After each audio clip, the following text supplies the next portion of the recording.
గర్భసంచిలో fibroids క్యాన్సర్గా మారతాయా? I'm doctor Himabindu, gynaecologist, new life hospital, Vijayawada. గర్భసంచిలో ఫైబ్రాయిడ్స్ అంటే గర్భసంచిలో ఉండే కణితులు. ఇవి క్యాన్సర్గా మారతాయా అంటే ఇవి చాలా వరకు బినైన్. క్యాన్సర్గా మారే అవకాశాలు <0.1% మాత్రమే. అంటే 1000 మందిలో ఒక్కరికి మాత్రమే ఈ అవకాశాలు ఉంటాయి. అది కూడా మనం గుర్తించవచ్చు. ఎలా గుర్తించవచ్చు అంటే ఫైబ్రాయిడ్ ఫాస్ట్గా సైజ్ పెరుగుతుంది.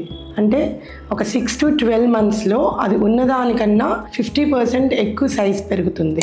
ఇంకా పేషెంట్కి స్కాన్ చేసి మనం స్కాన్లో ఫైబ్రాయిడ్ అంతకుముందుకి ఇప్పటికి మార్పులు ఏమన్నా సడన్గా వచ్చినాయా, డీజనరేషన్ కానీ నియోవాస్కులరైజేషన్, ఇవన్నీ స్కాన్ ఫైండింగ్స్. ఇంకా దాని బ్లడ్ ఫ్లో అది చూస్తాం డాప్లర్లో. సో ఇంకొక ఫైండింగ్ ఏంటంటే పేషెంట్కి సడన్గా సివియర్ పెయిన్, సివియర్ బ్లీడింగ్ ఇట్లాంటి కంప్లైంట్స్ కూడా ఉన్నప్పుడు కొంచెం జాగ్రత్తగా కాషన్గా దగ్గరలో ఉన్న గైనకాలజిస్ట్ని కన్సల్ట్ చేయండి.